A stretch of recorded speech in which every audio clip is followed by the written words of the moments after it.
technology with a twist. I'm Janine. So today we are going to talk about screen time. And when I think of screen time, I'm thinking of screen time as a digital world away from a physical world. Have you ever thought about that? You haven't, have you? So we're going to talk about the benefits of screen time on preschoolers. We're going to talk about whether or not it has stolen from the quality of education. We're going to talk about health and safety of screen time or of using technology or whatever devices you may be using. And we're also going to talk about internet safety, those predators.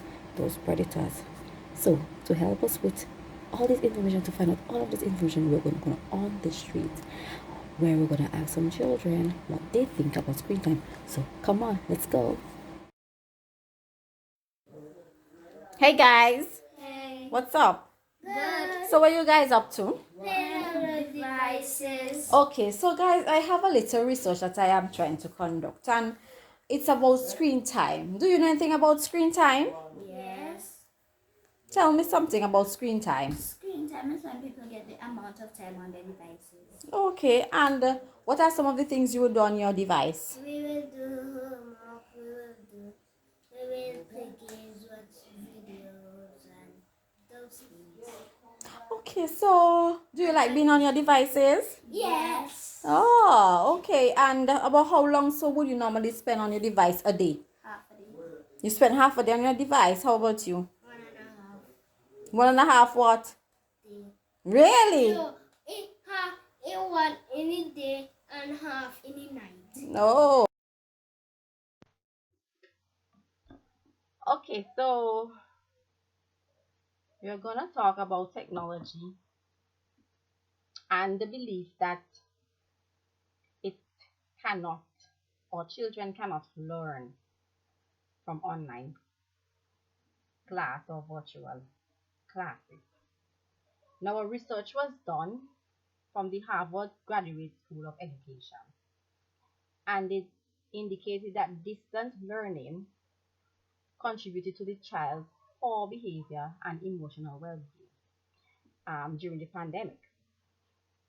So now, some of these families, especially those with young ones, they reported that the children had anxiety issues, trouble controlling their emotions, and an increase in temper tantrum, right? And we know that this social emotional learning, it is vital. It is a vital tool for promoting children's well-being. It occurs outside of the designated learning blocks as well during regular interactions between children and one another. Now, I remember in the pandemic, it was really tough because I have a son who is 8 years old. And at that time, he had just started kindergarten. So it was difficult.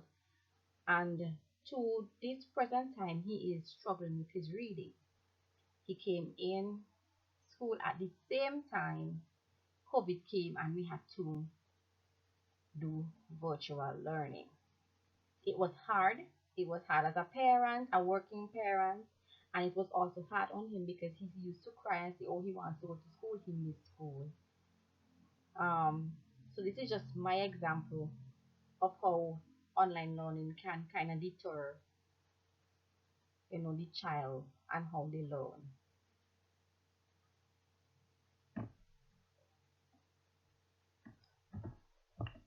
It was also stated that the absence of structured environment, it led to difficulties for some children, and especially those children with anxiety and attention issues, because we know those persons and those students, they need to be around people and they need to be where they can be taken care of, right? And the parents, the children with learning disabilities, we know that some of these will be slow, so the online learning is not ideal for them, right? So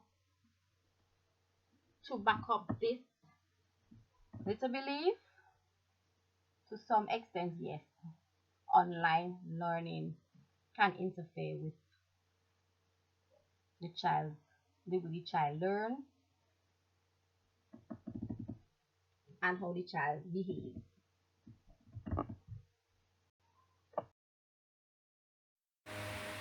Okay, so we have 3 benefits of screen time.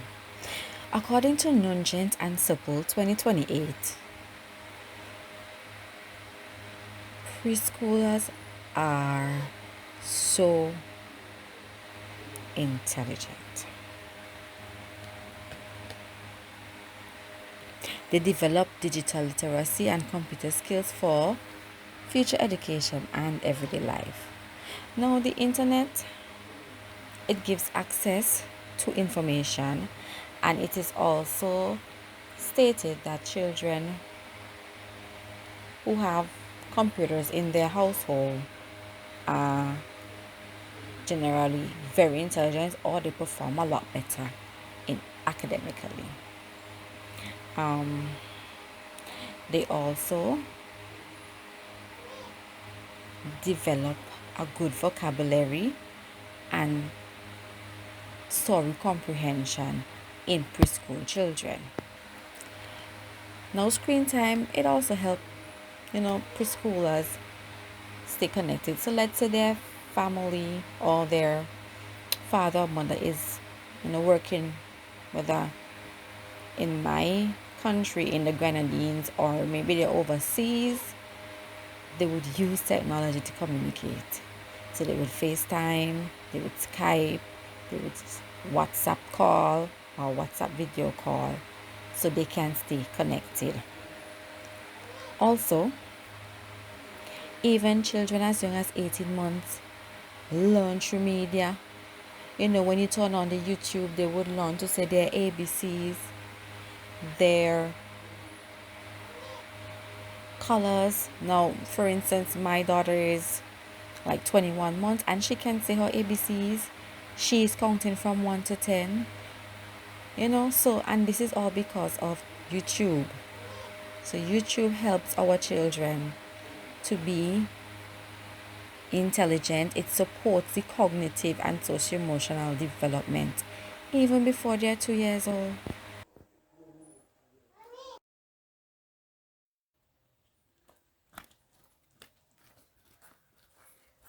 Shan, let's go play some football. Me not going to play nothing.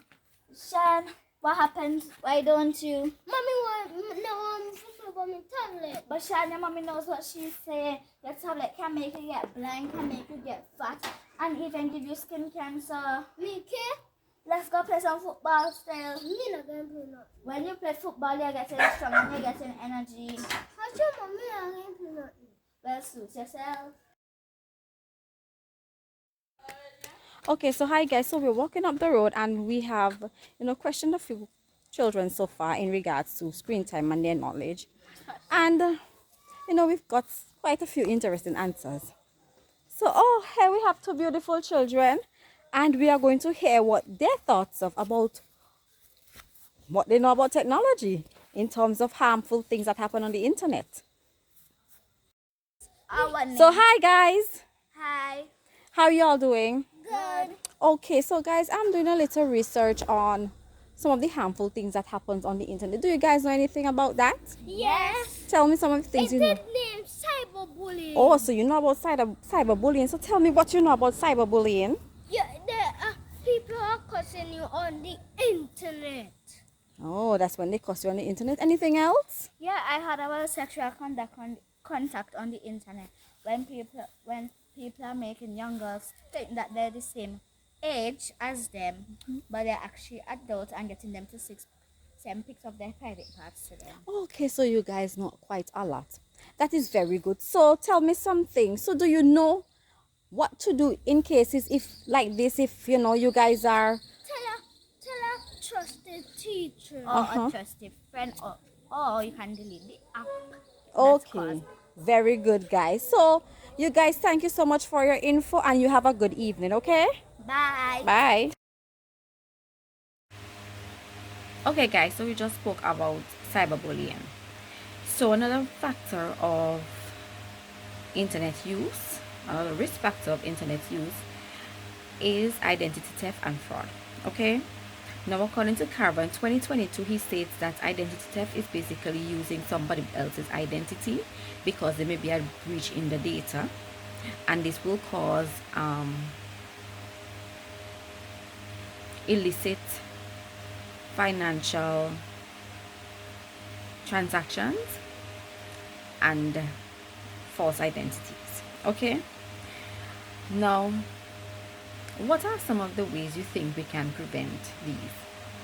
Okay, so based on research, some of the ways that we can prevent identity theft is by monitoring what your child or the websites that your child visits. You can also put you can set it up to where you can put a notification so that if they visit a certain site and they're not supposed to visit, then you will be notified. Also, create strong passwords. I know we are accustomed to using our birth dates, or a birth date of a family member or something. We need to change that and use something that is strong, that it will be difficult for anybody to find out what it is. Also, you need to limit screen time. So you're not gonna have your child, as we looked earlier, and one of the guys said, one of the children told me that they would spend a day and a half on the internet. No, you limit your screen time.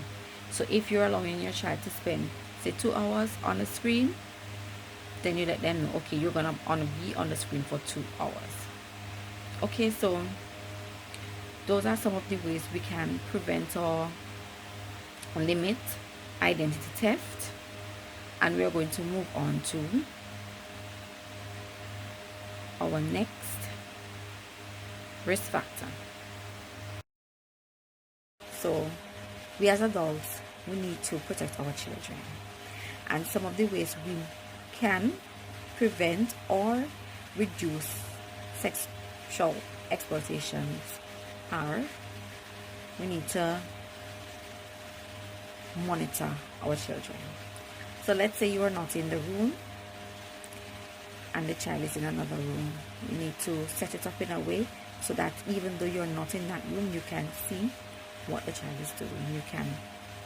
You are able to know if the child is visiting a site that is inappropriate. And also, you can download the parental control software, as we spoke about in identity theft, so that if the child visits an inappropriate site, you will be notified.